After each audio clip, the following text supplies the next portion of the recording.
the pleasure to present to you Dr. Martin Luther King, Jr.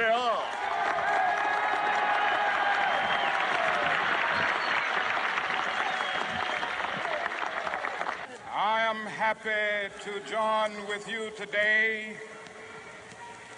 in what will go down in history as the greatest demonstration for freedom in the history of our nation.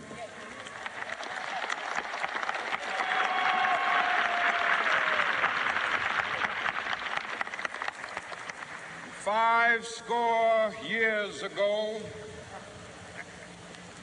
a great American in whose symbolic shadow we stand today signed the Emancipation Proclamation.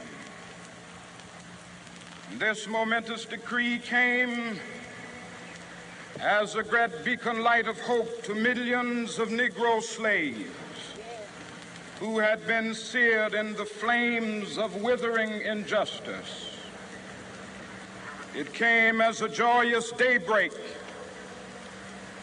to end the long night of their captivity.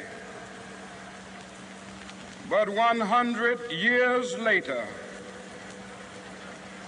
the Negro still is not free. 100 years later,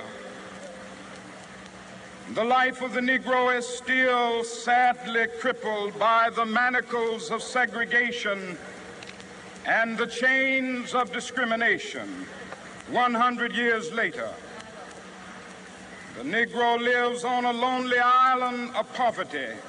I have a dream that one day this nation will rise up and live out the true meaning of its creed.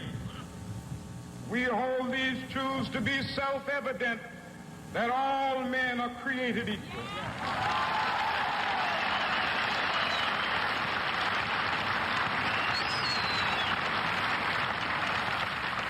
I have a dream that one day on the red hills of Georgia,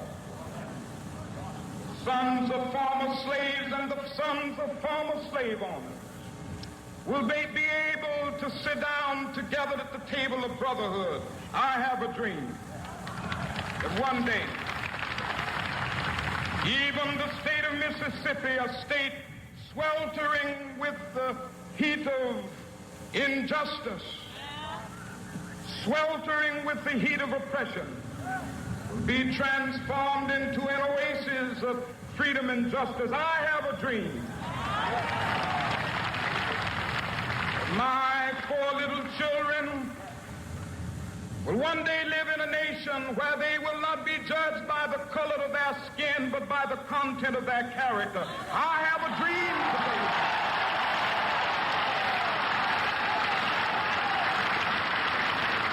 I have a dream that one day, down in Alabama, with its vicious racists, with its governor having his lips dripping with the words of interposition and nullification. One day right there in Alabama, little black boys and black girls will be able to join hands with little white boys and white girls as sisters and brothers. I have a dream today.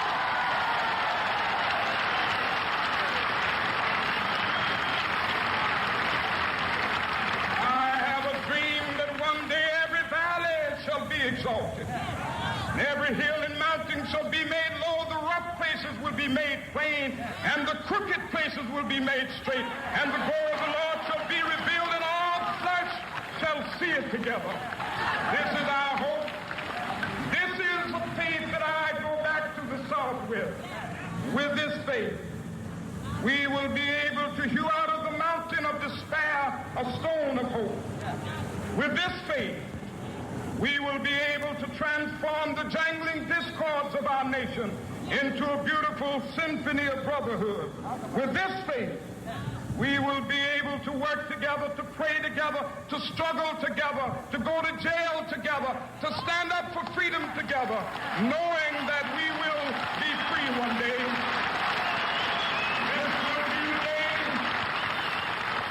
This will be the day when all of God be able to sing with new meaning, my country, tears of thee.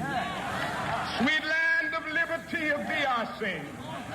Land where my fathers died, land of the pilgrim's pride. From every mountainside, let freedom ring. And if America is to be a great nation, this must become true. And so let freedom ring. From the prodigious hilltops of New Hampshire, let freedom ring.